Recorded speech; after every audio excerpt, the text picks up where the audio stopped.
Oh, recording.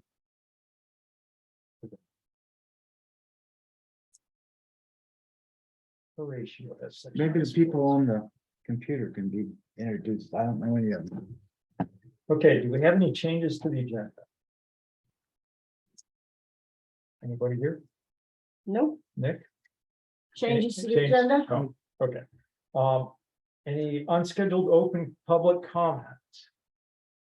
Unfortunately, Tim isn't here. He needed to add something about the community center using the town park for an event on October 1st.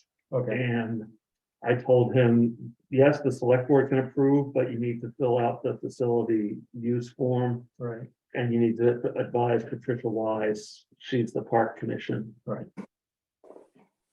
So we'll put a note down there, Tim. Park.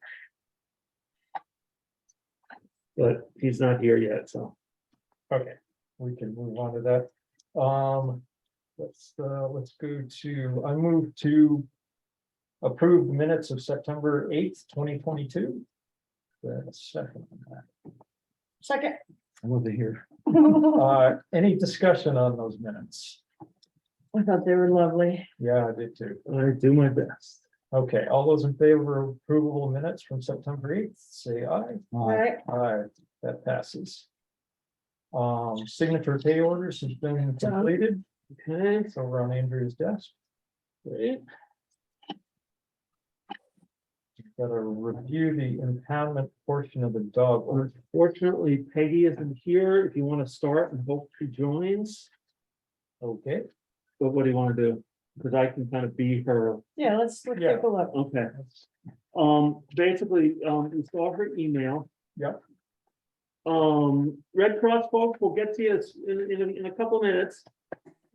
And she had some suggestions for Yeah, changing changing the dollar amount. the dollar amount and updating this every year.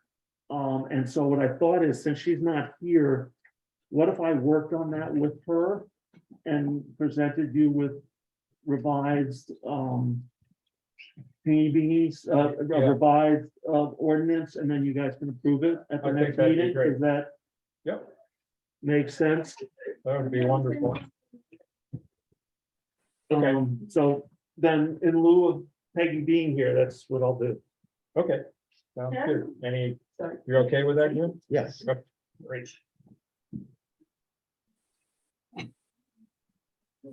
And for the record, my wife had an issue with the term reconstitution. As a chef, she thinks of reconstitution as like, Taking a dried thing and making it liquid again. so I said, we'll call it reestablishment. Yes. Or whatever. Birth, Yeah. Renaissance. Renaissance. Yeah, Renaissance. we call it the Renaissance. Okay, so we're gonna move on to discussion of Conservation Commission Or do we want to, since the Red Cross is here and none of the other people are here, it's up to you. Actually, yeah, let's Let's do that. let's move to the Red Cross, since you folks are here at this point. And if you guys all want to introduce yourselves, so the board knows who you are. Sure. Hi. My name is Kevin Mezuzin. I serve as the executive director for the Vermont chapter of the American Red Cross, and I'll pass it over to my colleague, Abby Kelly. Good evening. Thanks so much for having us. My name is Abby Kelly. I am what's called the Regional Preparedness Manager for Northern New England. So that means that I get to coordinate and support all of our preparedness programming across the 3 states of Vermont, New Hampshire, and Maine. All right. Well, nice to meet you. Welcome to the meeting. My name is Aaron Betts. I'm the chair of the select board. This is Jim Agate. He's the vice chair. And Molly Welsh is our 3rd member of the select board. And I think you've been talking to Nick Morgan. He is our town administrator as well as the select board assistant. Wonderful. I had the pleasure of meeting Nick over the summer. After an unfortunate incident in your community following the fatal fire that occurred this past summer. And Nick and I started to talk about how the American Red Cross can support the community through our preparedness programs. I am expecting one other colleague, John Kepler. John Kepler serves as our disaster program manager for Southern Vermont. He's a paid staff member and he oversees our volunteer teams that respond to disasters locally. And those usually are in the form of a home fire. We're responding to, unfortunately, many of those in our community. And now we're starting to see an uptick in home fires as people start to utilize their wood burning stoves, turning on their oil burners for the first time, their propane, kerosene, what have you. So part of the mission of the American Red Cross is to really support those individuals around making sure that homes are safe. The mission of the Red Cross, of course, is to prevent and alleviate human suffering in the face of disaster or emergencies. And we do that two ways, through the generosity of our donors. And by the way, thank you to the Marlboro Select Board for your support of the Red Cross through our Capital Municipal campaign. We really do appreciate the support there and the generosity of donors throughout Vermont.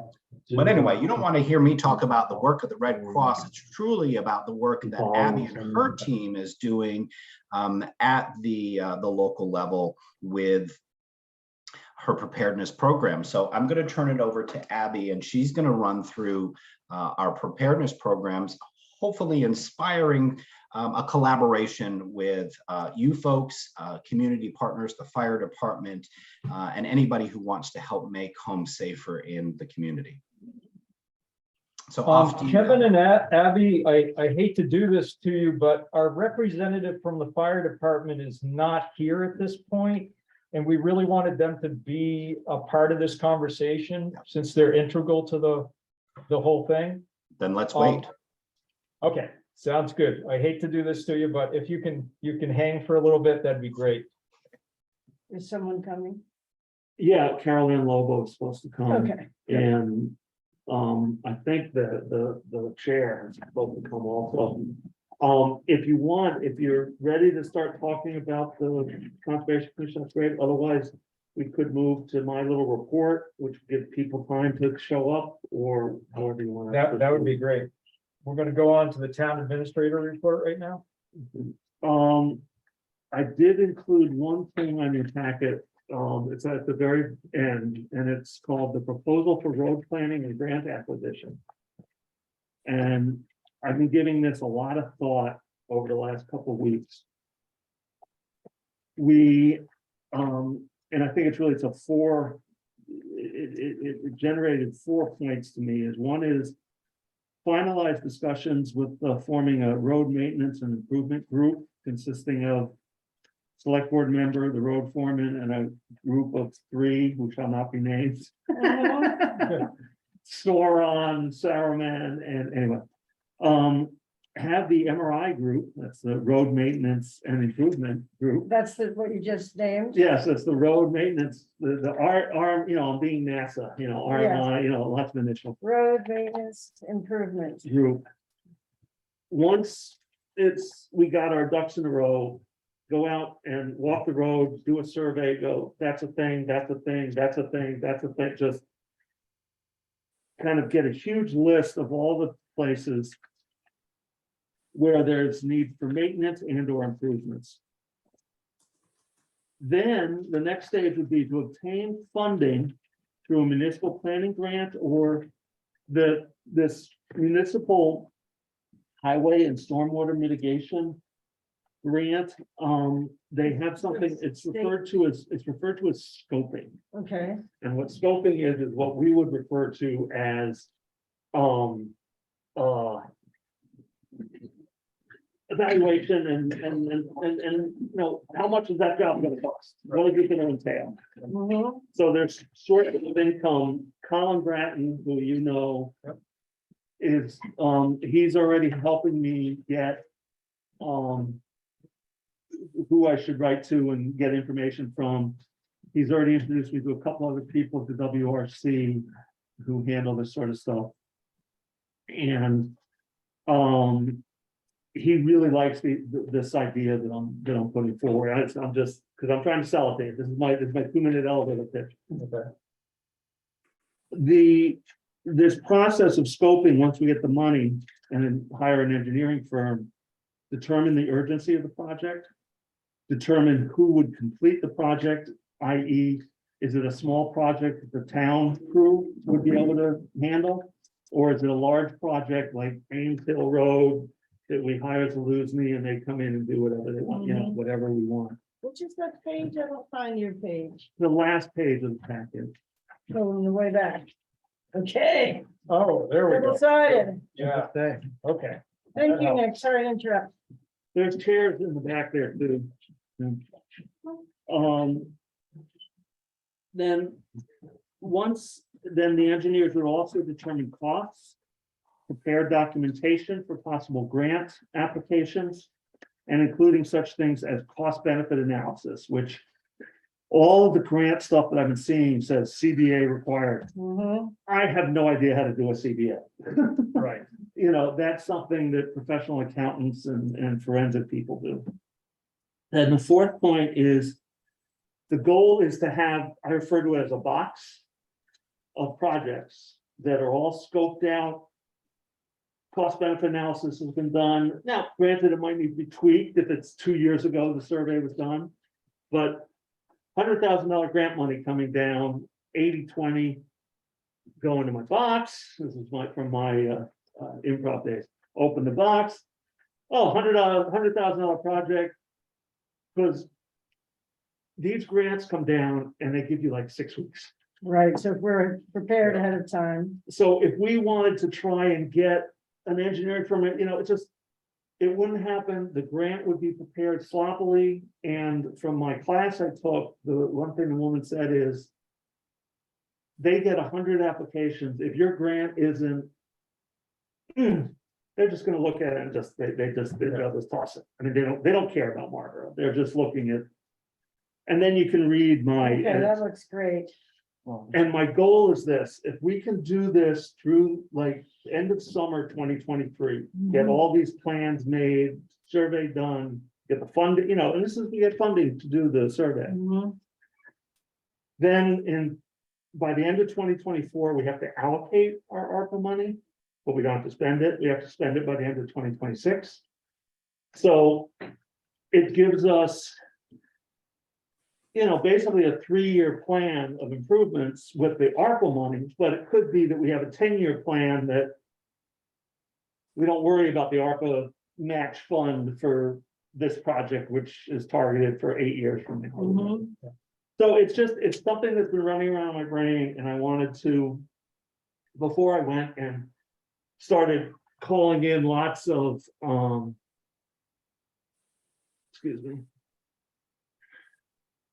lots of people to,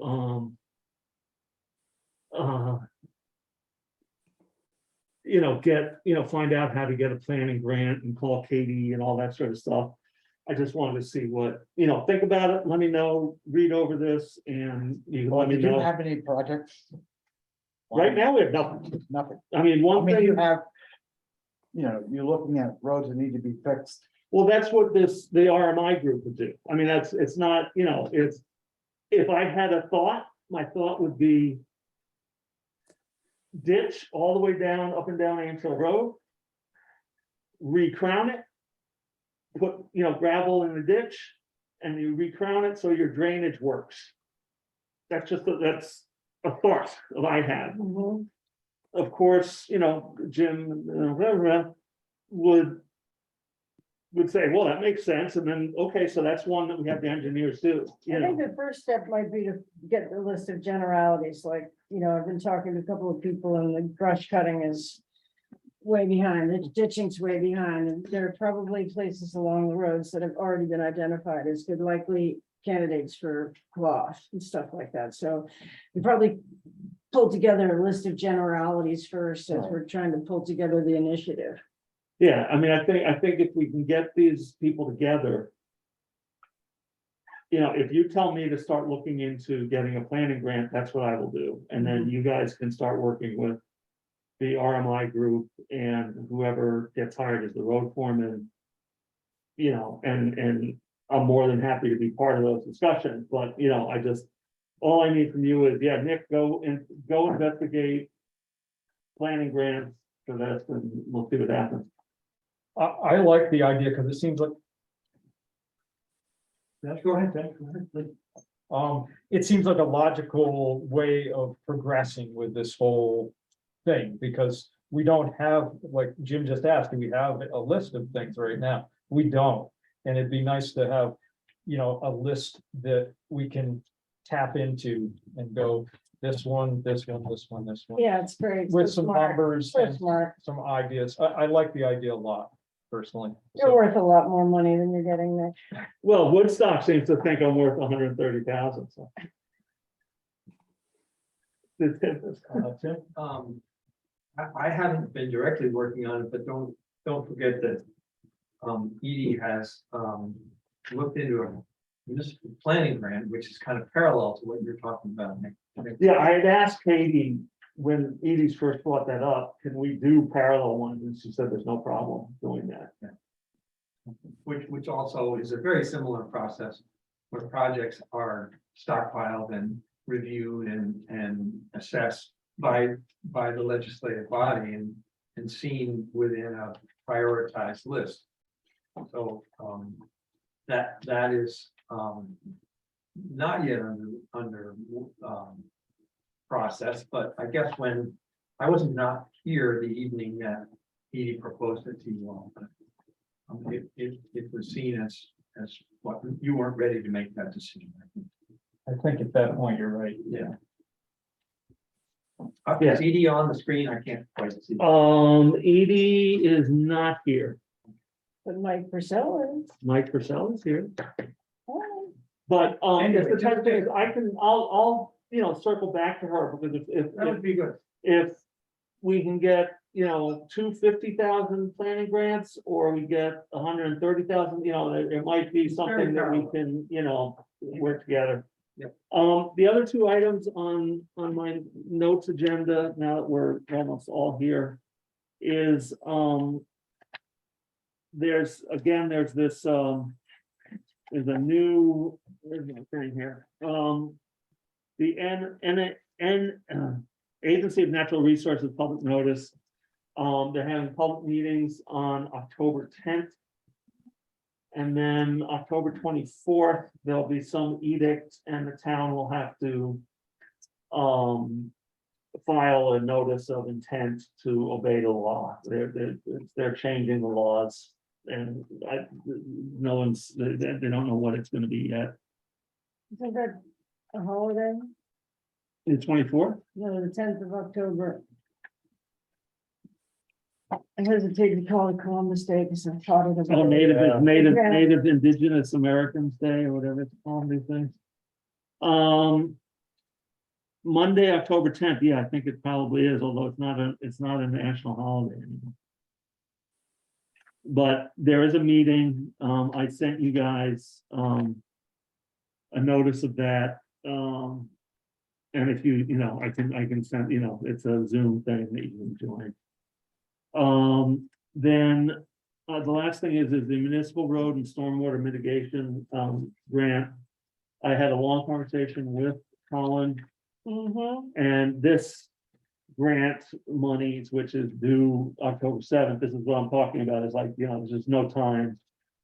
But he said this is really more a large scale, 250,000 and above things, Okay. you know, like, you know, redirecting the Connecticut River, you know. They do have a scoping component. And he said, as more of these come down with a scoping component, he'll let me know, help me fill out we can possibly use that grant money instead of getting a planning grant. You know, there's two, you can get this planning grant, or the DOT also has these things, these scoping, which in their lingo is what we're talking about, Right. is evaluating different It's paths. just semantics then. And that's my report. Thank you, All Nick. right, thank you very much, Nick. Right, boss again? All right. All right, we got tons of people in here, so it's up to you to how you want to go with the schedule. We're technically 6:20 is when I said we'd start the Conservation Commission discussions. Okay, so let's go down the line and do the Conservation Commission discussion at this point. Good.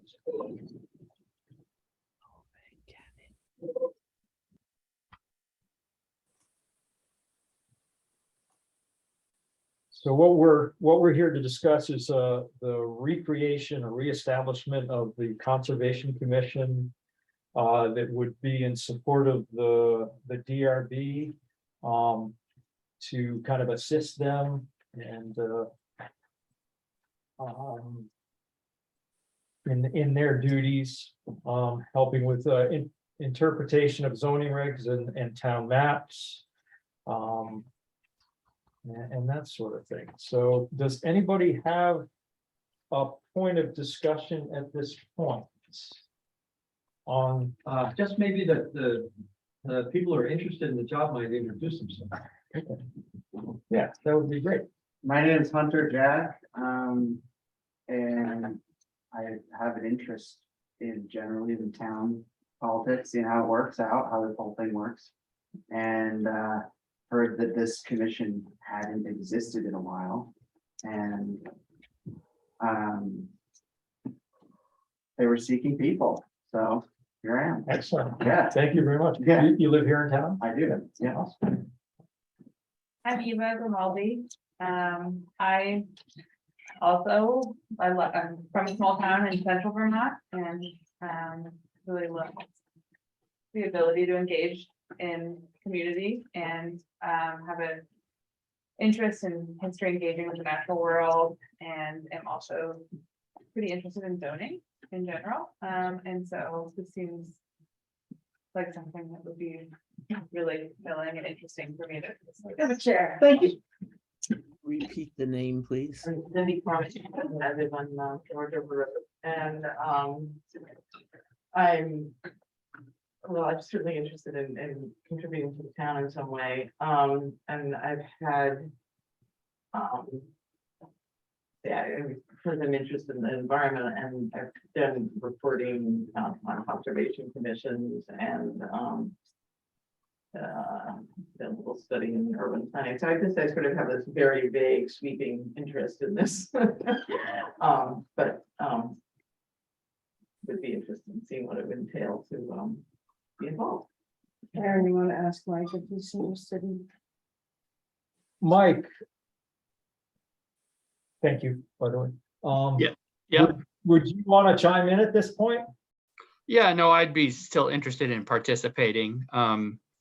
The Conservation Commission, when it was active, was sort of, being directed by the chair.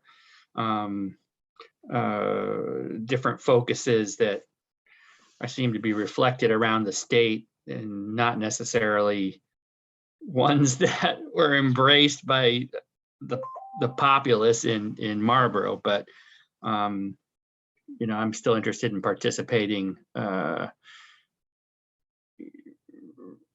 with a number of different perspectives, everything from natural, warm and fuzzy stuff to property owners' rights and reasonability. So I'm interested in participating still. So this would include you being a member of the commission? Oh, definitely a member. I don't want to be, considered for Okay, being yeah. in charge. Yeah, no, that's how I end up, chair the Hogback Preservation Commission, the last man that was part of the original group, No, and I think your experience, even as a member, would be really helpful.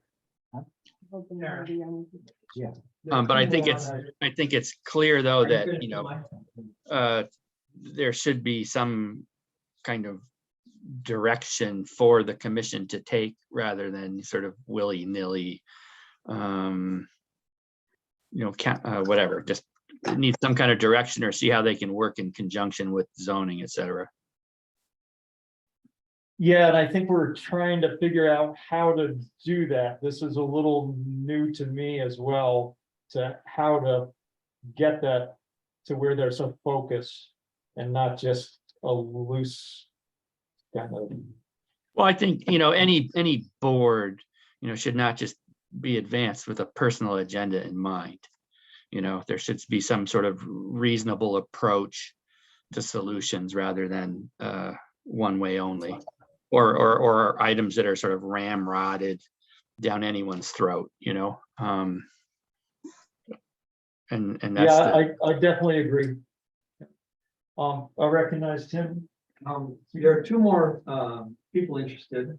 A woman named Emily Falta, who can't be here this evening, Yeah, I'm on top. and Hollis Burbank Hammerlin also, who is not- She's here. She actually is here. Yeah. Oh, Hollis, hi. Yep. I'm looking across the room at a screen, I can't see you. Hey Glad there. you're here. Do you want to introduce yourself, Hollis? Okay, I'm gonna try and go live here. Can you hear me? Yes, we can see your ceiling. Pardon me? We can see your ceiling. Can you see me now? There you There we go. go. Hi, Hollis. I'm a little shy on camera. Yeah, I've only been in Marlboro for 3 years, but my husband and I lived in Newfane 35 years. Before that in Brattleboro for, 5 years. He's from Brattleboro. But I'm a former land use planner professionally, worked with Wyndham Regional Commission also I was their senior planner for about 5 years. So, and I'm currently involved with conservation work and did a lot of work for the Vermont Land Trust. So I'm sort of exploring whether I want to be on another committee right now. So I'm sort of just here to listen to see what the focus might be. And I've done a lot of strategic planning, and I was just thinking about maybe one of the first steps would be some sort of strategic meeting of people who are interested to see what the direction could be, so that there's a framework for how we begin if we begin as a new conservation commission. So yeah. All right, thank you, Hollis. Chair recognizes Mike Purcell. Yeah, I just want to say, while the commission will be doing, all kinds of, warm and fuzzy things, we still need to be prepared to address, zoning requests that do come up. There's a number of some criteria out there that would suggest that the Conservation Commission does need to go and inspect a proposed site, et cetera. So we just, as members of the group, need to be prepared that, requests may go out where a number of us may need to just go out and meet on whoever's property, sort of a truly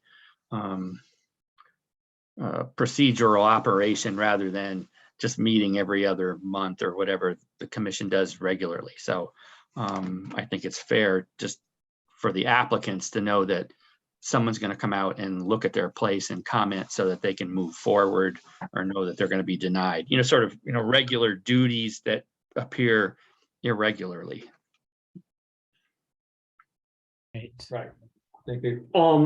This isn't about just kind of my process. What I'd like to do is the people who are interested, you can glean any information you want, this meeting and subsequent meetings and discussions.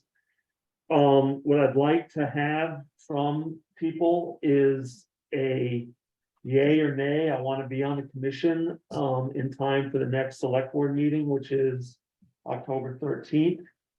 Because then what I will do is I will bring your names forward to the board as candidates for the Conservation Commission, and the board will appoint you at their discretion. Hopefully we can get 5 people, because that's a good size number for a board. We don't really want to go 6, because then you can have a tie. And I don't know, 7, you may be kind of getting into the too many chefs. But 5 is good because then 2 of the board members can talk amongst themselves without having to give a public notice of the meeting. And I did send that thing that Forrest put forward that kind of outlines all the statutory information. That was my next question. If you guys had had a chance to Yeah. kind of read like the duties and responsibilities.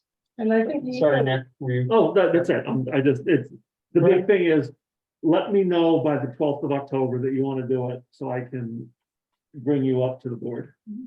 And I just wanted to say that some people were here and some people weren't here, and we had the big discussion about how we wanted to make sure that the zoning regulations were held in place, but make it so that it was affordable and accessible. So it'd be great if somebody on the committee could do environmental impact analyses, and what we're working on trying to find resources for that, which I haven't had a whole lot of success on yet.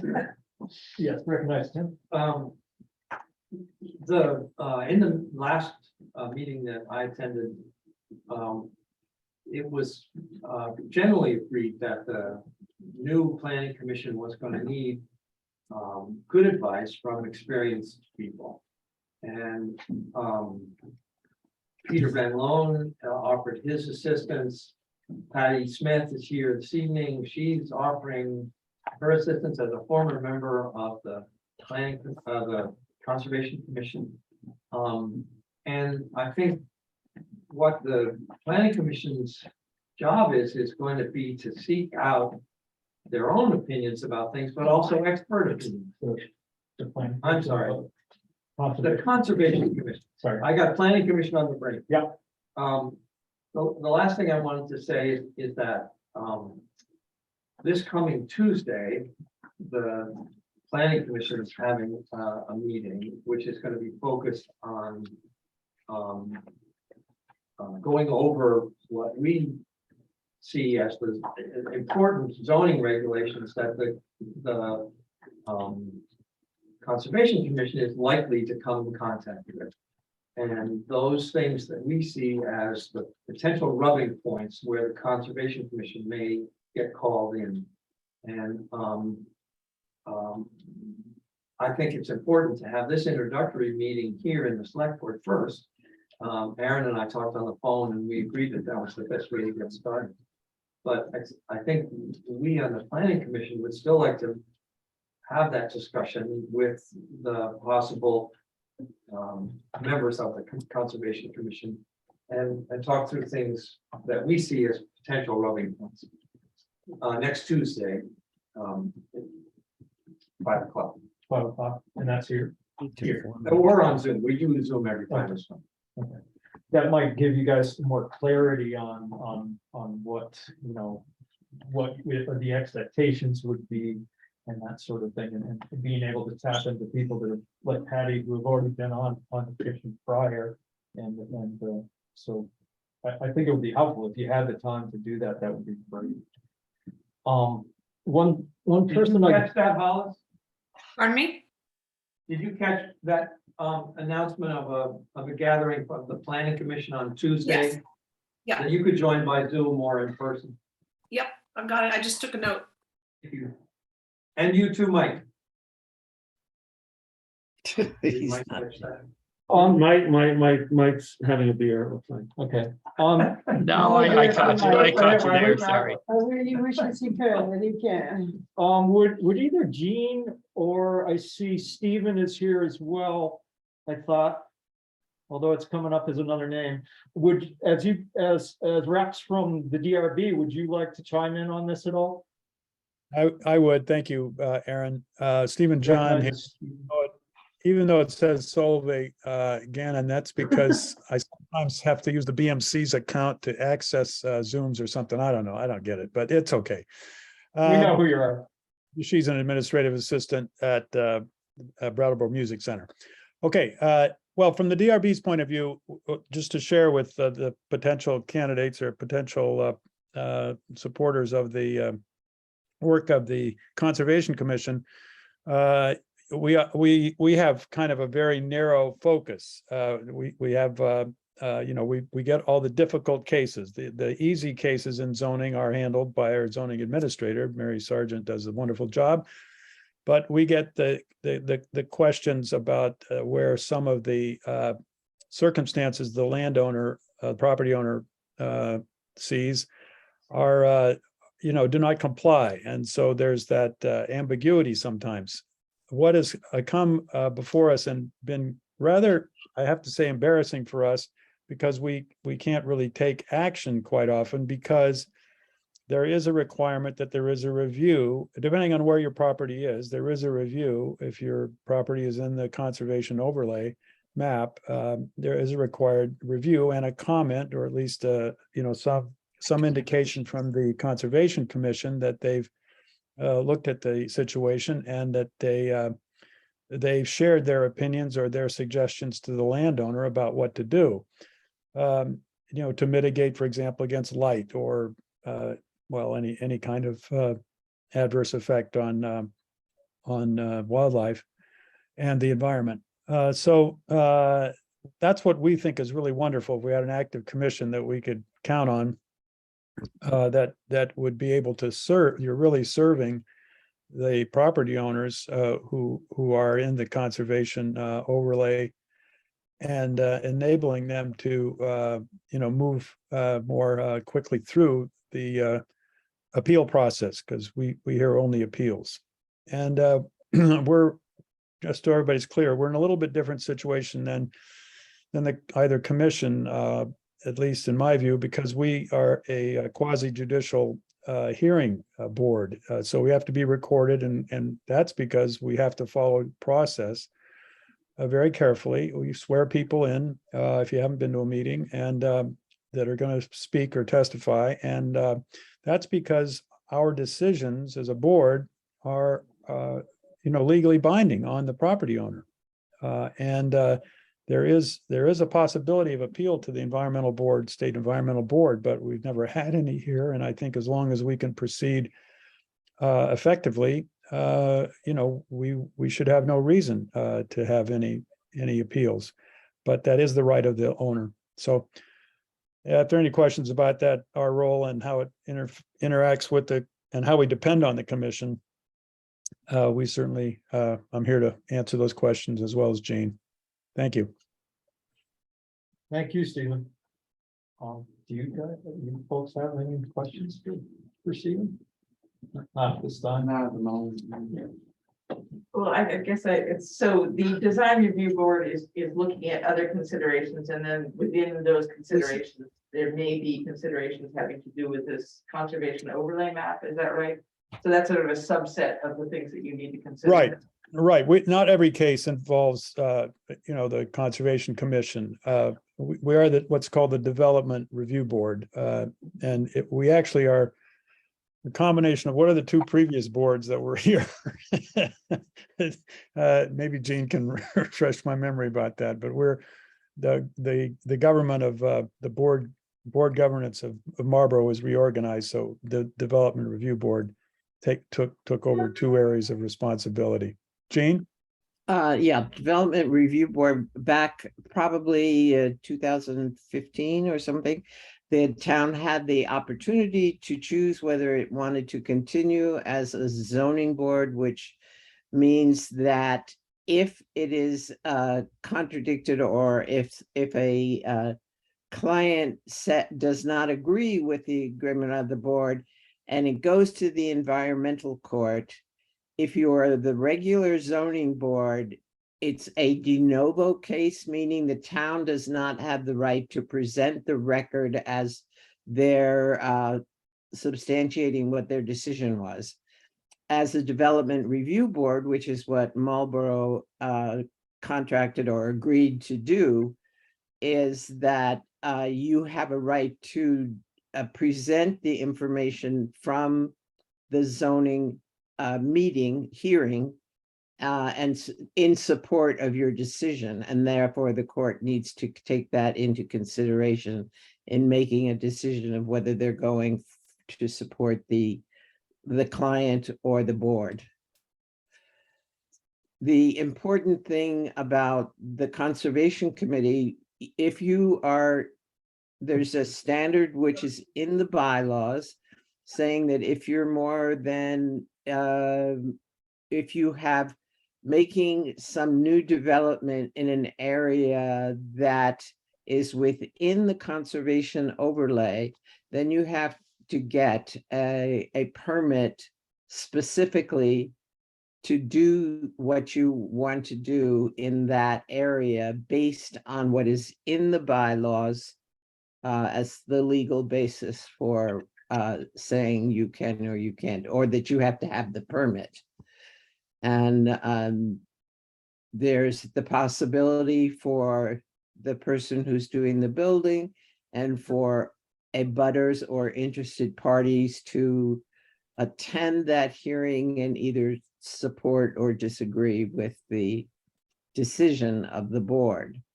The complication that we've had really has to do with communication and information between all the town boards and commissions.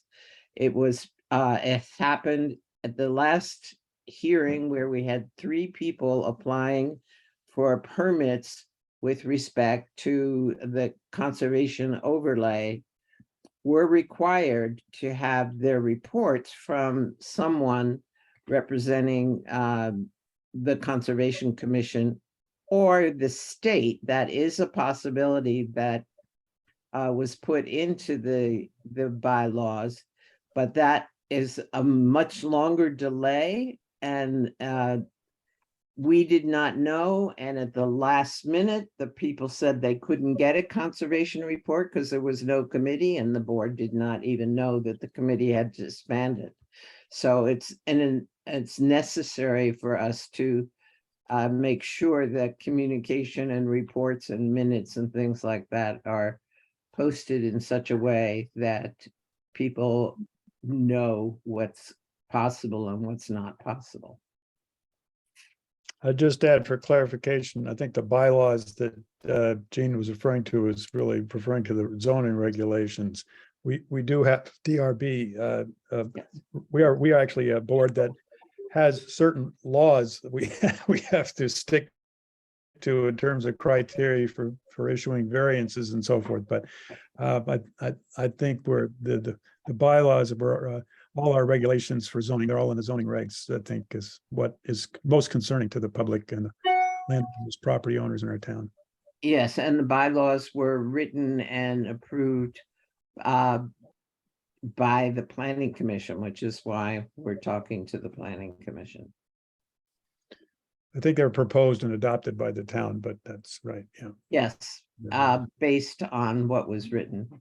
Yep. By the planning commission. Did we have And Stephen Yeah. and Jean, these are conditional use permits, right? Yes. That's how they're referred to? Okay. Yeah, well, yeah. The ones with relationship to the wildlife overlay are. That's right. Yes. Yeah. Where the Conservation Commission would be involved, not. Yeah, for example, just to illustrate, for example, if somebody wanted to build a house on property that was in the conservation line, perhaps one of the requirements would be that any outside lighting is well shielded so that it faces only downward. That could be a recommendation, or has in the past been a recommendation from as I recall, from the Conservation Commission. And then the DRB can make that a condition upon issuing the permit. So then the property owner is obliged to fulfill meet that condition in order to build. Okay, good. Thank you very much. If I can just again. Gail? Oh, yeah. Yeah, I just want to make it clear, though, to these prospective members of the Conservation Commission that it's only when we're looking at applications that fall into the overlay Right. district that their services are needed by the DRB. Right. Right. Who's that speaking? Scale. Yeah. Gail MacArthur? Yeah, I'm on the You've done- DRB as well. Tim? the activities of the commission as outlined by the document that Nick sent around, include other things too. And Yes. so one of the things that we'd like to spend time with them on Tuesday is, are those other things as well. Yeah, I mean, one thing that Forrest impressed upon me is that the Conservation Commission, unlike some commissions that towns have, is all coded into Vermont statute. I mean, there's, and quite frankly, they have a lot of power. Well, they have a large charge, I guess. Yeah. Although they have I'm just- power is an open question. Okay, what I mean is though, is, If we could just recognize one speaker at a time, we'll make Sorry. things a lot nicer. Guilty of. Nick, sorry, that's it. I'm just saying is that what the Conservation Commission can do, has to do, must do, it's all state statute. Yes, Eva? This may be a conversation for outside of this meeting, but I'm curious to hear from Patty. With you being here, I wondered if there's anything you'd like to share with the group or any experience that feels. Well, I will be at the meeting next Tuesday. Okay. Have a more leisurely conversation about it. And I think at this point, I'd like to leave it there, if that's okay with everyone. And I think we got the ball rolling, and if everybody can kind of get together with the planning commission and have a good conversation there, and like Patty said, maybe a more leisurely conversation and really kind of hit on questions that you've come up with in the next couple of days anyway, so. But I thank you folks for stepping up and even looking at the idea of becoming a member of it. I really appreciate it. Really do. Yes. Yeah, there are Nice to meet fun you guests, again, maybe. and meet you, Hunter, and you said your name was Lindy? Lindy. Lindy. Yeah. Nice to meet you as well. Thank you very much. Thank you. Lindy, what's your last name? Corman, CORMAN. Just so I can get you into the Can attendance. you guys make next Tuesday? I can check the calendar, but it seems like it's hard. Yeah. All right, thank you. Can you get, No, can you get email I'll tell addresses so Emily those I'm gonna people can be send her the notified? video. I think, Gene, you want to ask Nick about that. What? Asking about who? I'm sorry, I'm just saying that if you can make a list with their email addresses so you can contact them to give them information. Oh, I have all that already. Okay, Beautiful. Thanks. thank We'll you. see Thanks very much, Aaron. Tell Mike that we'll add his to that list. Yeah, Mike, I'll get you added to the list. Good. I Thank you, will Aaron. tonight, when I Thanks, get board. home and I'm watching football, I will just send an email out saying hi. So that everybody's. Thank you, members of the DRB, for being Yeah. here as well. Thank you, Thank you Gail. very Thank you, much. Jane.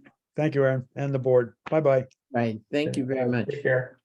All right, it looks like we've got good fire department representation with Michael Schneider, you're the president of the board?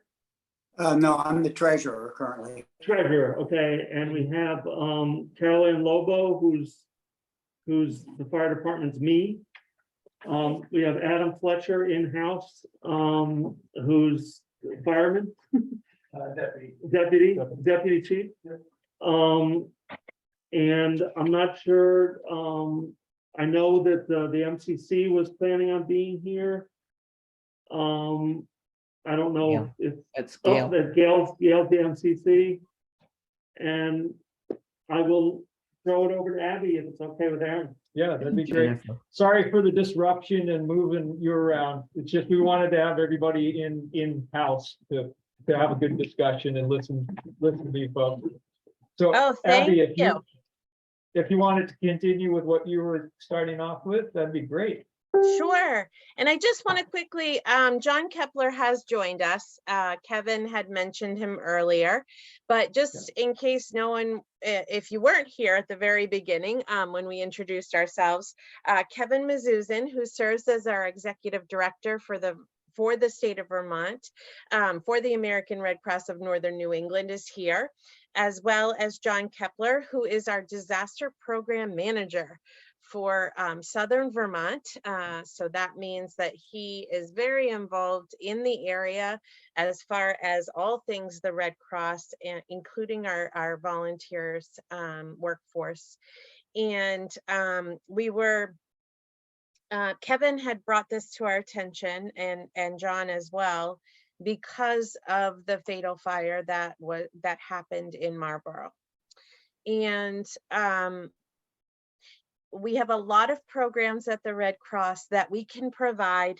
They're completely free of charge. This is part of our mission. And so we were given the opportunity to come here tonight and talk a little bit about those opportunities. And then that way you all could decide, you know, maybe this is something that your community would really like to have available, and make sure that we can, again, ensure that your community is a little more prepared. I like to always say that I've never met somebody that couldn't use just a little bit more preparedness in their lives. So this is a subject that I'm very passionate about. So I did bring a PowerPoint just because I get off topic, so it helps me to stay on. So hopefully you're all okay with that. I will show it to you. It is nothing fancy. It literally is 4 slides. So not to worry, but I think it is helpful just, again, to keep me on topic. And also I'm happy to share this information with you all at the end. Yes, So there's can you see something that? on the left, on the right. Oh, that's all our pictures. Abby, Okay. Abby, will you be Yes, I can see sharing? it. Abby, will you be sharing this PowerPoint with us? You can Yes. send it to us? Yes, Okay. I'm absolutely. not gonna make screenshots or anything. Okay, Yeah, perfect. Abby, go ahead and send it to me, and then I can forward it out to everybody. Okay, perfect.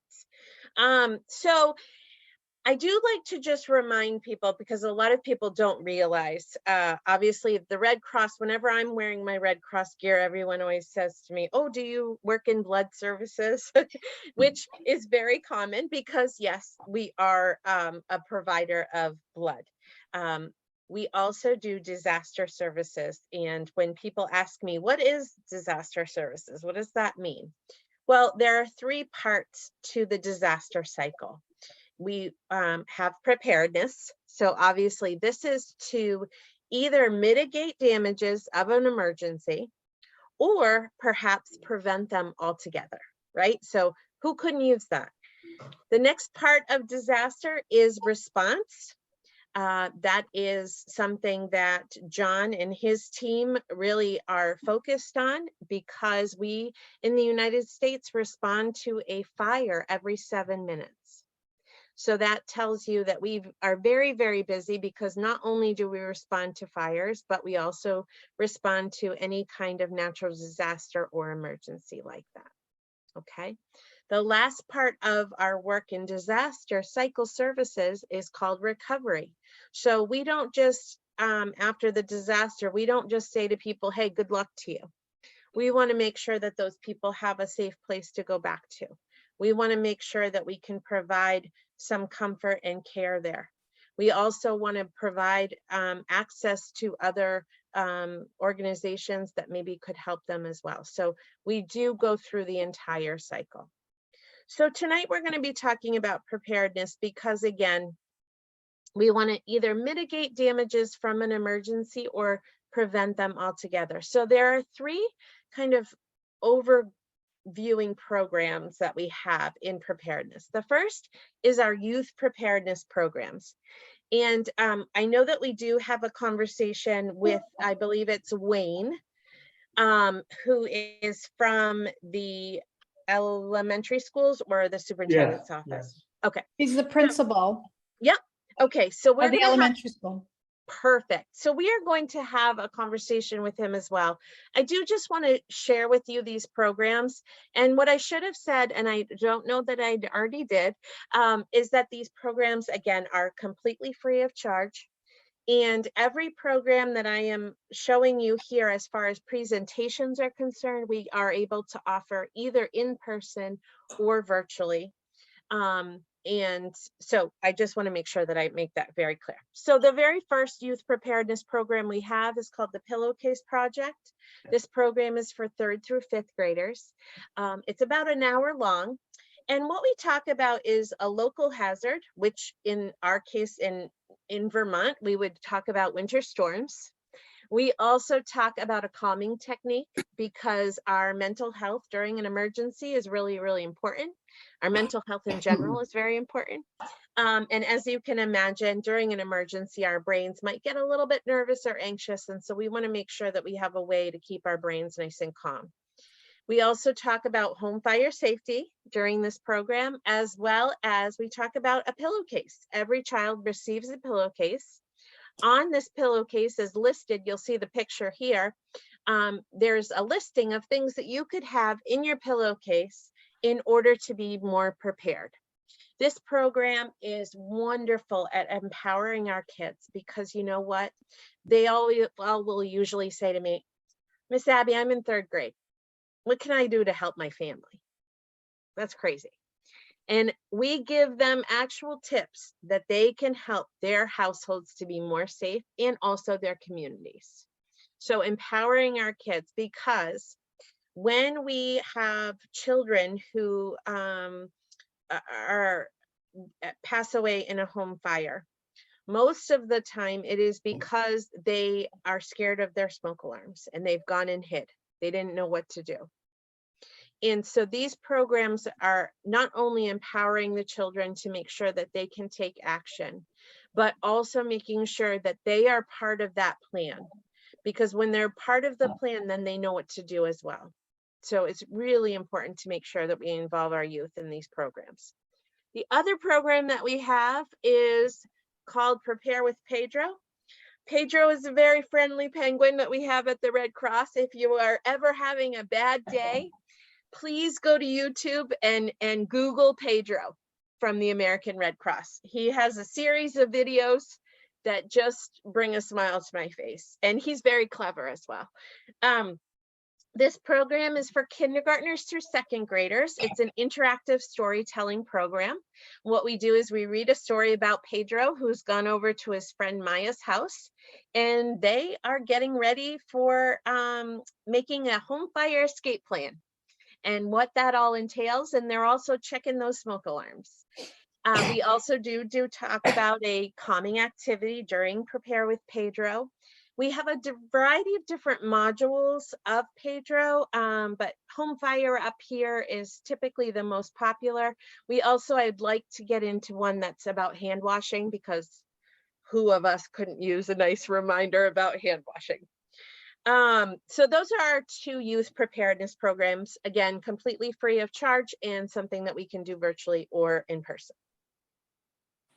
The next programs are the ones that I think would be most effective in your community. They're called Community Preparedness Educational Programs. And we at the Red Cross love a good acronym. I don't know about all of you. So we do call them our CPEP programs. So the first program that we have is called Be Red Cross Ready. These programs we're actually able to present to middle schoolers and on up. And in Be Red Cross Ready, we have a variety of different modules, everything from hurricanes to volcanoes to our preparedness essentials to home fire safety. We also have an earthquake, a landslide. I mean, pretty much everything you can think of. The ones that I provide most often are preparedness essentials and home fire safety. And what we do is we talk about a couple of tips throughout. We also talk about tools that you can have in your home to be more prepared. And then we also talk about that plan that's so very important. So in our home fire safety program of Be Red Cross Ready, I'll just give you a couple of things. First of all, how many of us have kitchen towels at our houses right now? Most of us, right? How many of us hang them on our kitchen stoves? A lot of us, okay? You're hanging something that's flammable on a heat source. Move it. Is that an easy tip? It sure is, okay? Another thing that we talk about, both in preparedness essentials as well as home fire safety, one of the easiest tips that you can have, that you can do and take action on tonight even, at your house, is to have a flashlight, an old-fashioned flashlight, we call them now. Those are the ones with the batteries, okay? Not the ones on our phones. And the simple reason is that obviously we can use them during power outages, right? And so we also want you to have those old-fashioned flashlights right next to your bed. Super easy, because if we do have a power outage, most of the time it's not during the day. And if you're like me, I used to keep all of my flashlights in my basement. So when we had a power outage, did I want to run down there and try to find my flashlight? I certainly did not. The other thing is, when you think about home fire safety, when I've presented this program to older adults, for example, they have said to me, Abby, I'm very concerned that I would not be able to get out of my house during a fire. So what do we do? And that is a terrible feeling, to not know how to take action. So we do talk about easy steps. Again, closing your door before you go to sleep. Even if it's not a fire door, it still will slow at least the movement of the fire, okay? If you are stuck in your room and the door is closed and it is hot, and so you cannot open that door, and it is nighttime, first of all, we're hoping that you'll have your phone right by your bed that's charged up so you could call 911. And then if you do have that flashlight there and it's nighttime, you can flash it out your window. Emergency responders are trained to look for that. Is that a pretty easy tip? Something that we could take action on today. Okay, so that's Be Red Cross Ready. It's usually about 45 minutes long. And if we have a lot of questions, it might go to an hour.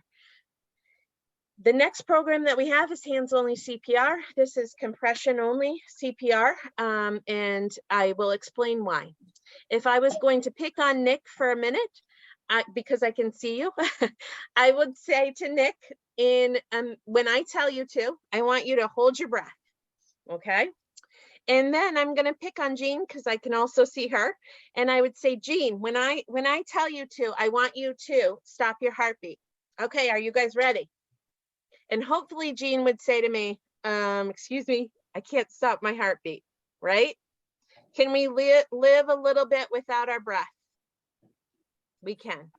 Can we live a little bit without our heartbeats? We cannot. So hands only CPR is another class that we are showing how to do.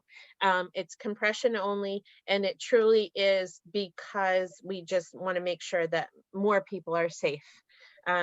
When people have a cardiac event, 50% of those folks are saved by a bystander. Okay.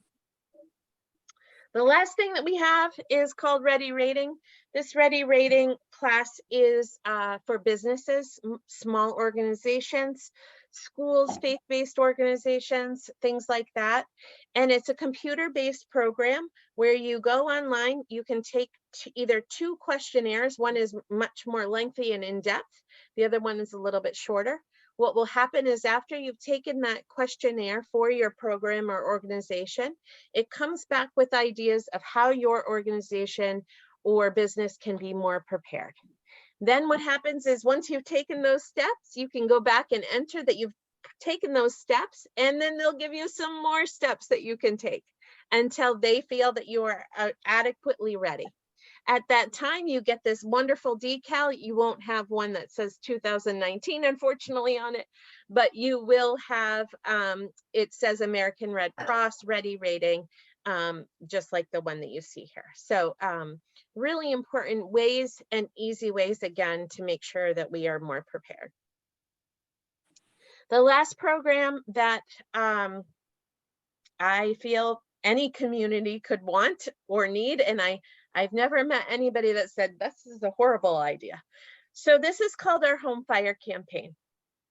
This is where we go out into our communities, again, completely free of charge. We do a household visit. It may be most of the time it is our volunteers that do this program. We provide a home fire safety education.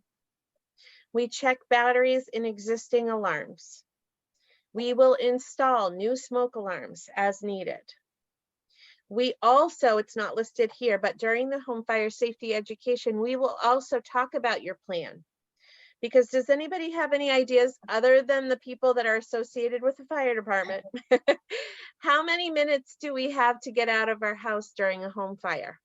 Anybody want to take a guess? And some of the fire is.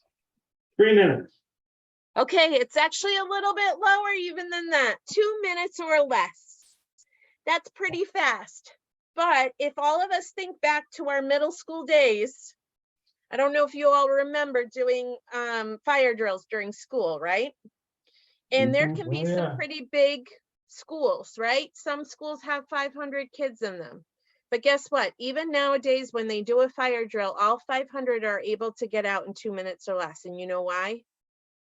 Because they've practiced their plan. So I ask all of you, how many of us have practiced a plan getting out of our house? Not very many. And I also say to you, remember how I said during an emergency, our brains are not working great, okay? Also, if it is a fire and it does happen at night, it may be very dark. Okay, so all of us say, hey, I spend an awful lot of time in my home, I'd be able to get out, right? But again, thinking about that there may be some other factors that may not make our brains be working as well. The other thing that's great about this home fire campaign is that we also provide bed shaker alarms to our deaf and hard of hearing community. There is nothing that you have to do in order to register as part of the deaf and hard of hearing community. But if you feel like you are in fear that you will not hear your smoke alarm, we will provide a bed shaker alarm to you as well. And again, completely free of charge. Okay. So those are the programs that we have available. I am providing my information here, and I know that Kevin and John are going to also provide their information there. But if you are ever, these are kind of our access points here. If you're ever interested in a class, you can certainly email myself or NNE preparedness at redcross.org. And again, even if you're here at this meeting, but you have a group or an organization that you're like, oh, you know what? I think that they would really like one of these programs, or you would like a smoke alarm yourself. There are no requirements for it. You can sign up either at redcross.org/endhomefiresNNE, or you can call 1-800-464-6692 and you would choose option. Oh, I forgot. Is it 4? 4. Okay, good. Sorry, I can't see that part of the screen.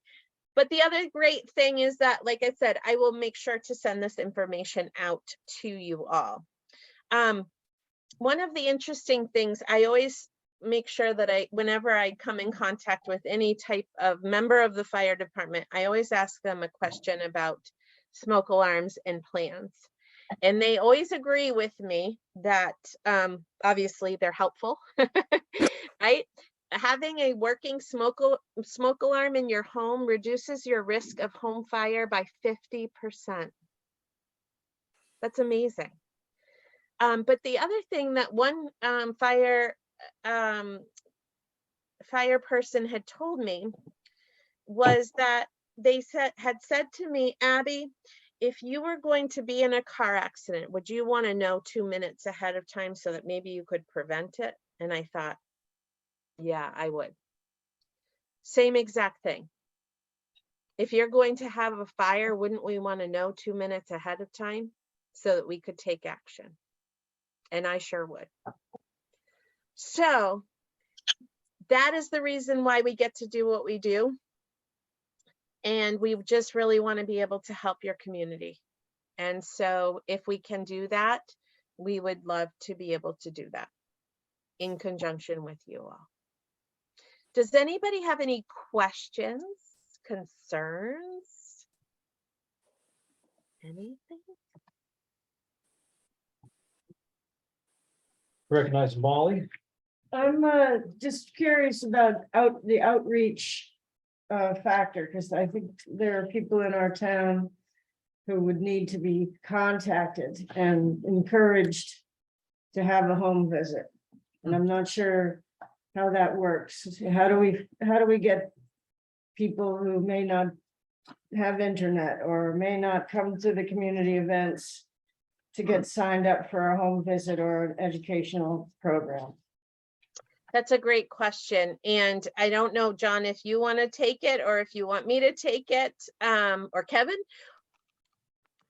Yeah, I'm happy to speak on it. So we rely on the community to really get this word out. So if it's at the stop sign, you run into that neighbor you haven't seen in a while, strike up that conversation. We rely on the community to provide an opportunity for all members. So it's about those newsletters that go out. If people don't have email or internet, having that conversation at the grocery store, it's really important.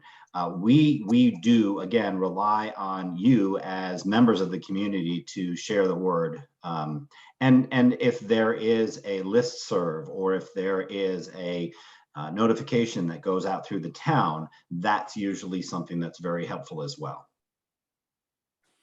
The other thing I would say is just quickly is that if there is a specific neighborhood, for example, that you're like, wow, we know for a fact that this neighborhood could really use some help, we could possibly go out and just even put a door hanger on each door, just to let them know that this service is available.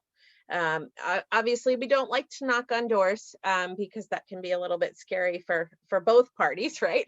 And so we don't typically do that, but we are certainly welcome to, even just put a door hanger out, or we could provide a flyer to you that you could put up wherever you would like with this type of program, or just the home fire campaign specifically. So all of those things would be really helpful. So Abby, correct me if I'm wrong, but we rely a lot on word of mouth for spreading this word. So if each of you were to tell people, if you knew people that would be likely candidates, they would tell other people and so forth. And then everyone who is interested in this, we have a site where they can request our service, and we build up sort of a list, a queue of these people who are looking for alarms, and then we can get out and serve them kind of as a group. We'll send out teams to get to them.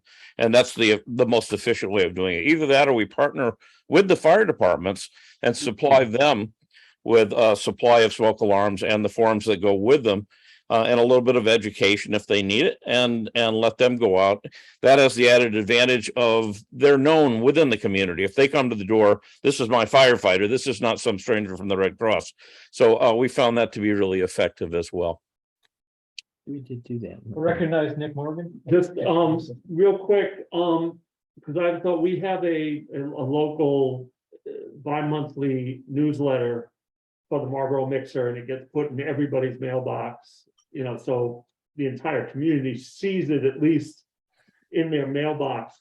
Do you have some artwork that we might be able to put it on the front page? It would be the first, it would be the front page, not inside or anything, that goes, prepare for winter, fire preparedness, need a fire alarm, need a smoke detector, it's free, call here. Want to have someone come look at your home and test out your plant, it's free. Do you have some artwork that has that you could send me and we could discuss? Like a ready press release or something. Yep. Kevin, do you want to take something that? more visual, Yeah, we do. We have a lot of materials that are available. And Caroline, to your point about a press release, one just went out just last week. It's preparedness month right now. So we can certainly share all of this information. But to one real quickly to John's point, talking about we can come out and we can do this. We rely on partnerships. We're a volunteer-based organization, and we're only going to be as good as the number of people that we can get involved. So partnering with the fire department is going to be very helpful, and other community groups will be very helpful. We'll give the training in order to be able to do this. We would encourage people to become Red Cross volunteers and then be able to provide this in their own neck of the woods. Kevin, I'm gonna recognize Adam Fletcher. The biggest problem we have come across in fire service is we'll go to a house for a medical call. Or a smoke alarm sounding, the smoke alarm will be no good. We will mention to them that they need a new smoke alarm, smoke detector, CO detector. They don't do anything. So we go back there a month later for another medical call. And that smoke detector is now unplugged from the wall because they got sick of hearing it chirp. We can mention to them that they need to do something about that, but they don't. So how do we help them get that out there? Because we, as a single family dwelling, we can't make them put a smoke detector. Well, John, do you want to go ahead? Yeah, I would just say we could make that relatively easy, I think. If we're partnering with you and provided you with a small supply of smoke alarms, and again, the forms that go with it, because we have to account for these. But if you went to the house for a medical call and they had a malfunctioning smoke alarm, you could on the spot install another one right there. It takes 2 minutes. If that was something that your department would be interested in, we've had really good luck doing this with other departments around Vermont. Okay, we've also been informed that if we put a smoke detector in and something happens, we're liable. I'll let you take that one, Abby. So this is kind of my lane. Basically what we do is we sign an agreement with you, or you sign an agreement with us that you are installing this alarm on the American Red Cross's behalf. Therefore, at that time, what happens is we have what's called a service acknowledgement form. So it's just a form that we do ask that you would sign, as well as the client or the person that owns the home.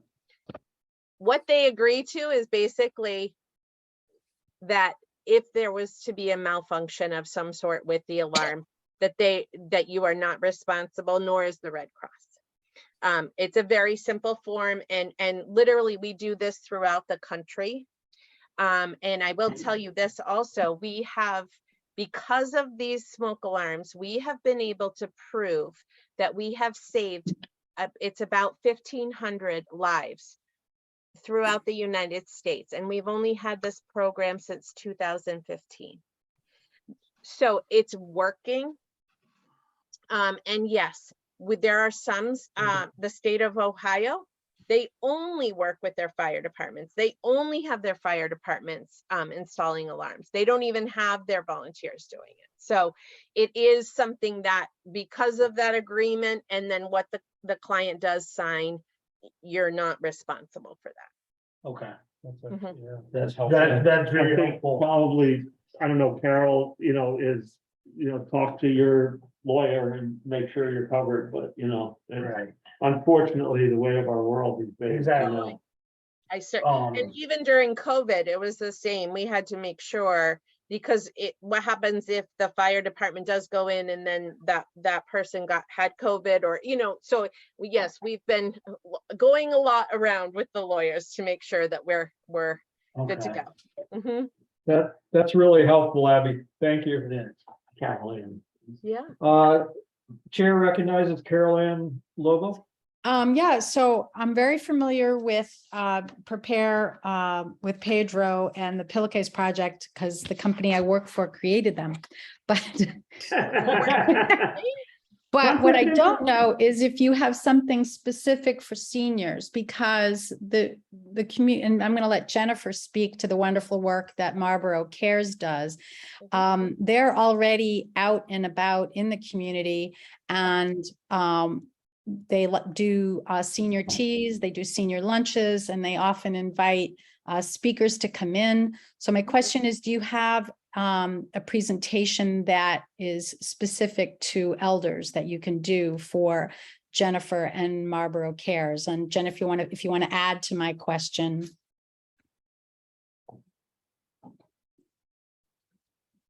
So, yeah, thank you, Carol Ann. I was going to come to that. First, I do want to just say, because this is a community, that Marlboro Cares is actually for everyone in Marlboro, all residents from birth to death. But we do have some programs specifically for seniors, and that's what I was thinking in this when you were talking about it, especially having a plan, knowing what to do.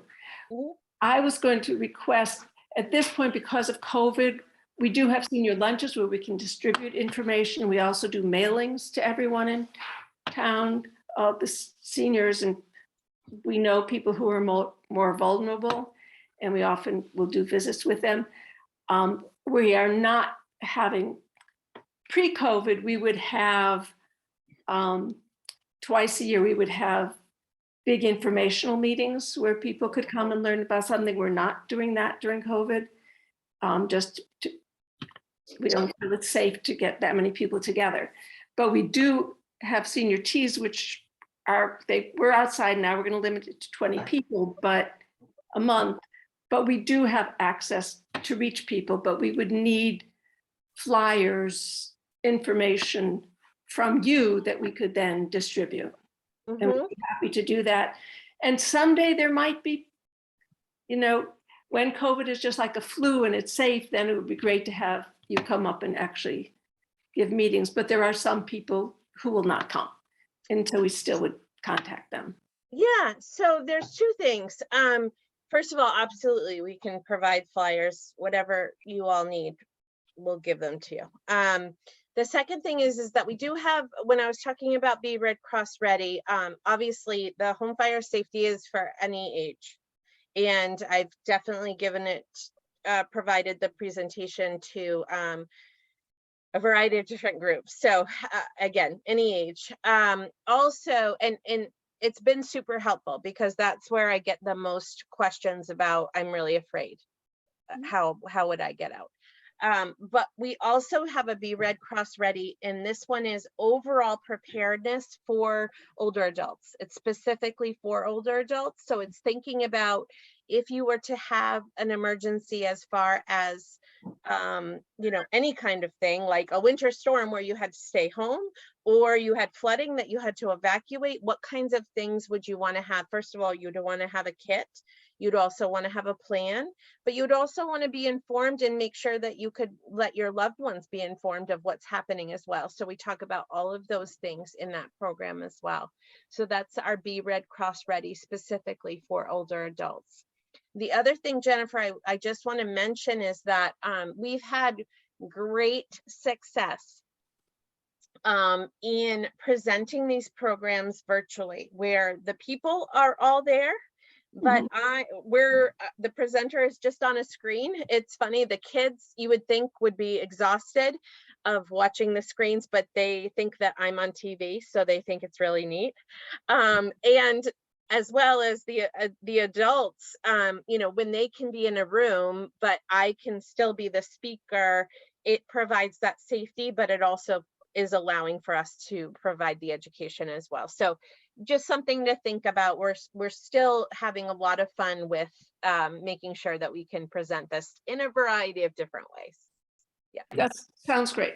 I would happily bring this, and Beth McDermott is also here from the Marlboro Cares Board, and we will certainly bring this back to our board and work out ways that we can just inform more people, because I think, I agree with everybody here that is essential that people know this information. Yeah, I agree. So thank you for coming. Thank you. Any other questions, comments? I think that's really a good, kind of, there's a focus on aging in place, it seems, more and more in our society. And I think that's where it would be really helpful to Jennifer to get some information out to the people that live in our community. We're trying to do that, and maybe aren't as prepared as they want to be. Right. And we are aware of people who are older and who are more vulnerable, who may be living in poverty and might not have access to what they really need. But also many of them are, reticent Vermonters who don't readily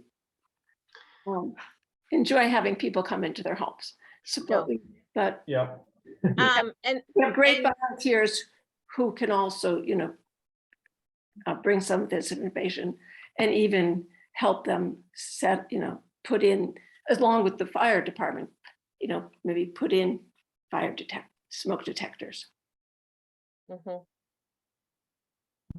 If Do you Chair still? recognizes Gene. Gene Boardman. Yeah, I'm just curious to know whether you still have programs with junior high and high school students. It's something that I was familiar with a good 70 years ago. That every high school student had to learn how to do CPR. So it was part of a sort of requirement with your community service work. And that it would be the junior high age is an age where they're much more likely to be get involved and think this is a fun thing to learn how to do. And I just didn't know whether that was still part of programs. Yeah, so we do Be Red Cross Ready and hands only CPR with middle school on up. So we do provide that service as Right, well. and sort of basic first aid. We do, we don't do as much with the basic first aid anymore, but most schools, I know I'm very familiar with the curriculum guidance for Vermont, New Hampshire, and Maine as part of my job. And that's actually part of the curriculum these days, which is lovely, as you said. It is first aid. While all schools do not have a health educator, they do have somebody in the school that is able to provide that service as far as first aid. And yes, that is absolutely. Thank you. It is interesting though. We don't have to talk about fire safety in high school anymore. We only have to talk about it in middle school, which is very interesting. But I would love to get fire safety back in to high school as well. That is interesting. Mm. All right, Abby and Kevin and John, I think at this point we've gotten quite a bit of information, and I definitely, we as a board appreciate you coming and kind of meeting with us and the members from the fire department as well as Marlboro Cares. I think at this point we have Nick kind of networking and getting some information to the people that need it, and I think at this point, unless anybody else has any questions, I think we're probably good with you at this point. Thank you. Thank you so much, all Yeah, of you, thanks. and we look forward to working with you. Thank you. Yes, thank you very much. Really Yeah. appreciate it. Yeah, Abby, if you can just send me that doc, the doc pack, I'll make sure everybody gets it. And if you can also send me any materials, print ready materials, that'd be great too. Okay, and I will get together with our communications department as well to talk a little bit more about that Marlboro mixer that I want to get my hands on too. Yeah. So Yeah, thank that you would be so Yeah, much. I think it's just that, because it hits every mailbox in town, so, it's not internet or anything like that, so. Sounds great. Well, I hope you all have a wonderful evening, and thanks You have again no- for one second. inviting us. I have one quick question. Just a second. For the smoke detectors, do we contact you in that paperwork? You can contact myself or John. Okay. Either one is great, and we will make sure that you get to the right place. As far as the fire, yes, you can contact John or myself, and we'll both be involved. Okay, thank you very much. And you can Thank forward you. that stuff to the fire department. I'll have that when I get that doc. I'll make sure you get her. email. Okay, thanks, man. Okay. Nick is gonna forward stuff to the fire department representatives too, so. Okay, perfect. Great. Excellent. Thank you all for having us. Yes, thank you. You're welcome. You folks have a good evening. Thank You you as well. also. Thank you, guys. See if Mike stays on. Yeah, no, I asked Mike to stay on. We're just gonna be talking the first aid building, so Jean and Gail, you're more than welcome to stay. And the Bartletts. Otherwise, feel free to take off. I suggest we do Mike first, because the other Yeah, two things. Yeah, are let's just- let's do Mike. Let's get him going. Okay, Mike. About the first aid building, I think, is what we're gonna talk about. Yeah, what do you want to talk about? What do you want information from me? Can I take the lead on Yeah, Nick's gonna take the lead on this one. Yep, yep. Yeah, Mike, you know, we had that quote from Echo Tiger, whatever, had the. Catamount. Catamount, yep, environmental. I went around and asked government organizations about grants, and what happened was at some point when the land was transferred from whoever to the town, originally, way back when, there was no acknowledgement that this building was a problem. And so government organizations will not provide grant money for it. So we've got to find non-governmental organizations who might be willing to help with this. And I think this is an issue also, once the Conservation Commission gets in place, that they could jump on. That's kind of, you know, we've got, you know, it cost $30,000 to get rid of this thing. We just got to figure out how to get the money. I guess I don't understand, because Purchase, it went from Purchase to the land trust and then to the town. So Right, when it it's, went through that process, there was no acknowledgement that there was a hazardous waste issue on the property. well, I think, I don't know that anybody was Officially. aware. I mean, it may have been known, but it wasn't officially documented. Well, And so the state will not give any money towards its removal. I see. It just has to do with, you know, any structure of that period. You know, I mean, that would, the same will be probably true for the Benedict Cottage, you know. The issue here had to do with, you know, vermiculite insulation that was, No, I understand, but what the Wyndham County told me, what Vermont State told me is that because in the transfer of the deed, there was no acknowledgement that this was a potential brownfield issue. None of the funding that they use for brownfield issues I can be see. applied to this I see. situation. It just, you know, it has to do with, you know, just a structural failure. You know, if the roof hadn't leaked and we could have used it as a, you know, if our hands weren't tied by the land trust, you know, the same with the other cottage. I mean, we're going to run into that, you know, vermiculite that's now viewed as potentially dangerous. Yeah, it's, as I said, it's really, it's a question of money, you know, in other words. Yep. And I gotcha. If we can find a, you know, Bill Gates Foundation for the removal of hazardous waste material foundation, you know, they might, but the state government organizations are not going to provide any funds. I'm gonna recognize Jim. Jim had some sort of a comment or a question or? Well, it may be, this has been a linear issue, so, you know, we may not have to use COVID money. I mean, it's not a lot of money, but it's money that could go somewhere else.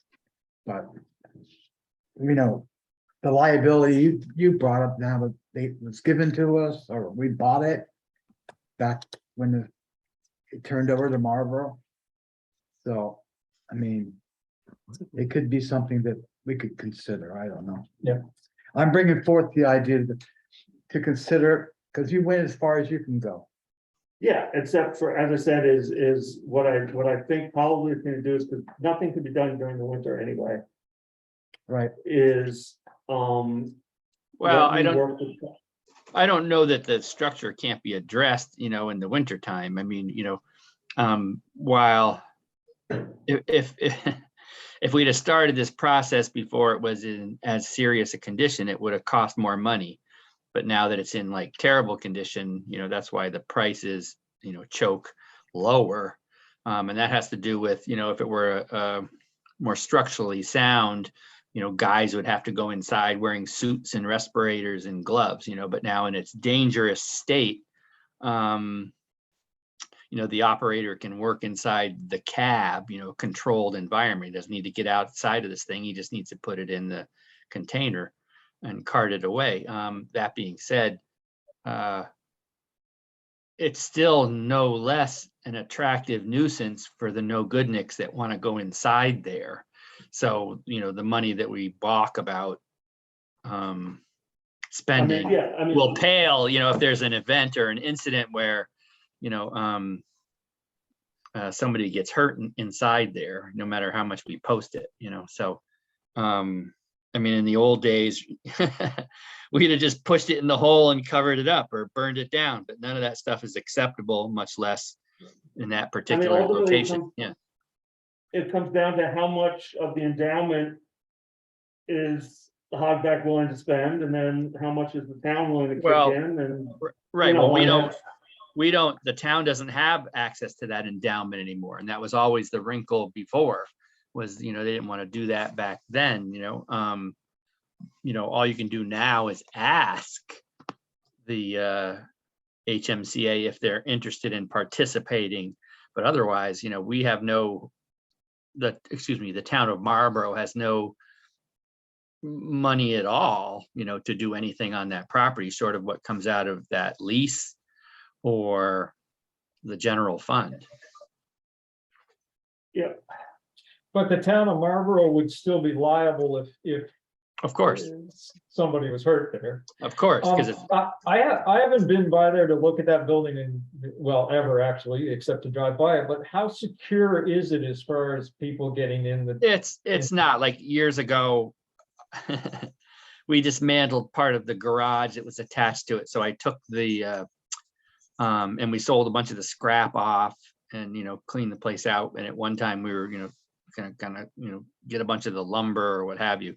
But I took the garage doors and made a frame and then screwed it all so that it was closed. And then we, did the same with some plywood on the doors. But, since then people have, yanked those screws, they've gone inside, they've gone open, and they go, they get in from the back side to go upstairs where there's some rooms that are terrible. But what's happened is, many, many years ago, if I'd, had my nerve up, we would have put a metal roof on it. But since then, all that water's come inside, and so those plywood floors that they're coming in upstairs are incredibly dangerous, and that's where somebody's going to fall through and end up in the basement, where they can fall in a bunch of other bad stuff.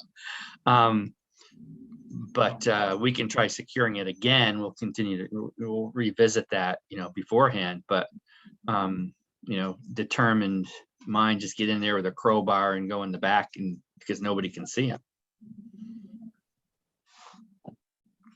Yeah, that sounds pretty problematic. I didn't realize that people were actually getting up into the upstairs of it.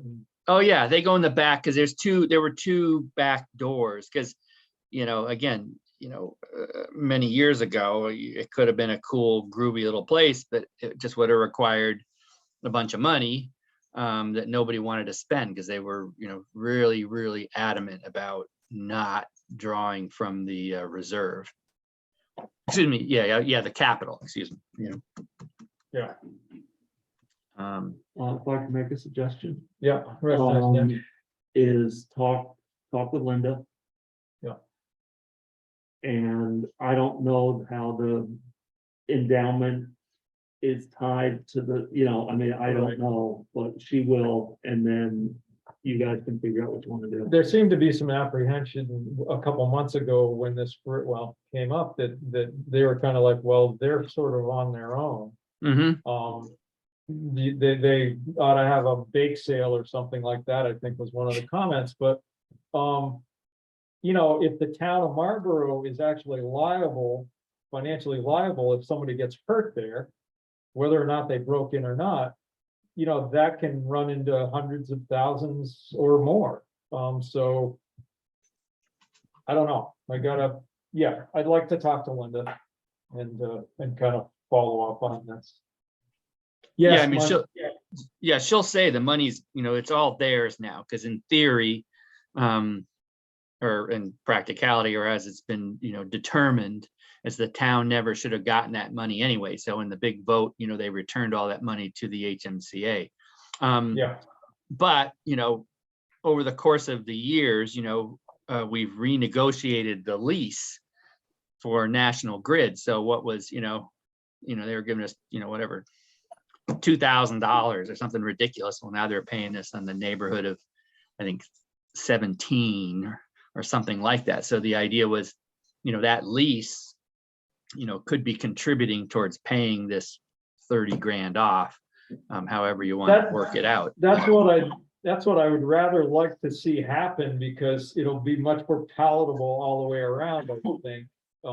Because it's sort of looked at as, The whole tax element. yeah, it takes it away from the town funds being used for it. If there is money that's being generated by those towers or by, Because the lease money is going into the general fund. I mean, it never went to the HMCA or the Hogback group before. Oh, okay, it is going into the general fund. Okay. In lieu of taxes. Yeah, we never had access to it. And again, it was token, and it was a result of a visit where you go, you have like $1 bazillion worth of stuff that you need us to get to, and you're paying us nothing,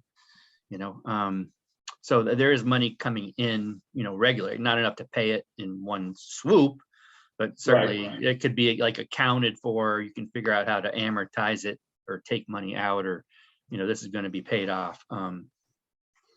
But that's the only money that, the town or the old Hogback property has. All the endowment stuff is all gone. That's for, bird walks and, fixing things and doing stuff. And this is gonna come up at some point with that Benedict cottage, because of the land trust, the town can't sell it off. It can't fix it and rent it. It can't do anything commercial with it. The only thing it can do is, have a museum or hold, nature classes in it, literally. And that Is would that the take a little ton of. red house down over the way? No, it's the flat roof house right on the Wilmington town border where old Route 9 takes off. So it's on the west side, right on the town line. It's like a flat roof place. It has sort of plywood over the windows. It's just On the left, going west. yeah, it looks like it ought to be a stand or something, that'd be, and if I had $1 bazillion, you go, oh, let's have our little happy museum there or something. But we're not allowed to dispose of it. Nope, that's not true. We could dispose of it entirely. We're allowed to do that, but we can't utilize it in a fashion that most people might utilize a structure. I mean, there was a guy that wanted to rent it, and have his wood shop there, but it's not allowed. The Vermont Land. That's crazy. The Vermont Land Trust recognizes that it shouldn't have been created that way.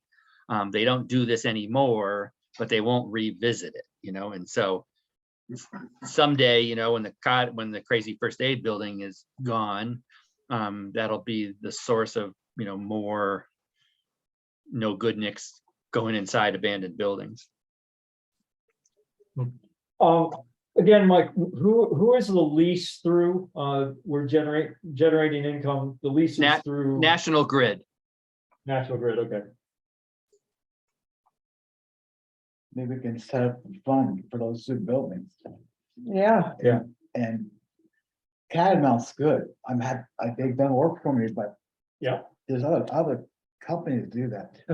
Yeah, I mean, we were gonna, even use Rafe for a time, but he's faded out. So like a lot of contractors that we kind of think we know, a lot of them are retired or dead, Well, yeah, and it is over 25,000, so we would need multiple bids. Oh, yeah. Yeah, but like I said, the good news is, in its present state, they can deal with it in a less expensive fashion than they would have if it was just like the Benedict cottage. They would say, oh no, we got to climb around in there and whatever. Yeah. I mean, I hesitate to say, but if lightning hit it or somebody was less careful with their candles, That could make it easier, but that's not gonna happen. Sounds like an Let's invitation. get in touch with our favorite local Arsonist. arsonist. Like I said, if it was on, Funny. yeah, if it was on Grant Road, nobody'd ever know. On Route 9, yikes. Right. I think, Yeah, talk with I'm Linda. gonna have a conversation with Linda, Yep. and see if we can work on some things. Thank you very much, Mike, for your input. Sure. In both categories with the, the commission, the Conservation Commission, as well as this. Yeah, Really no appreciate worries. it. Yeah, my pleasure. We'll see y'all. Awesome. Bye-bye. All right, have a good night. All right, are you also with me? Yeah. Okay. Yeah, thank you for hanging out. Oh, yeah, you didn't, I wouldn't hang out for that either. Thank you for coming. Not a problem. And we're in the process of looking at job interviews and stuff, so. Okay.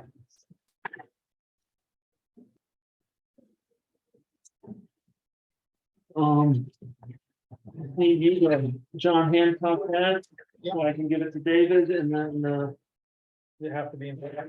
huh? Does it have to be in black?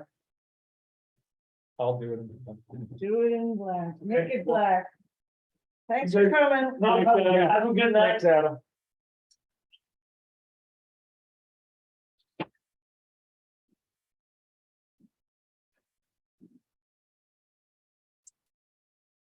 Okay. Anybody have a floor right now?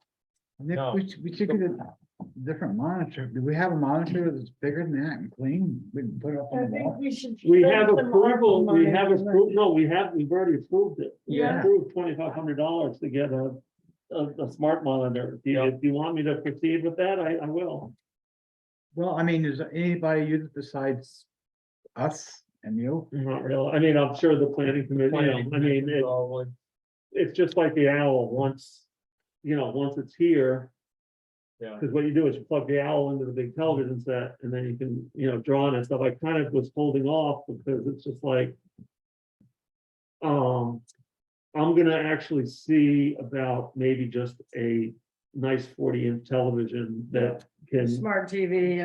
can take, compute, can also be used as a computer screen. It'll be 10 times cheaper than Yeah. this. I mean, it'll be $500 instead of. And we can use some of the ARPA funds for that. Well, it's already been approved. Yeah, For our yeah, we did. Yeah. So Well, I'll get working on it. just fill your tank up with gas and charge us for mileage and go to Rutland and pick one up.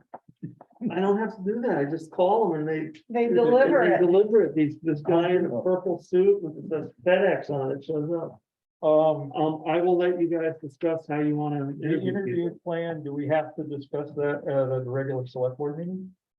Oh, no, it was more just, it was just this, for Well, me, I'm just this, asking because I just assume adjourn and then we can start talking. yeah, about I it. think, yeah, that's fine.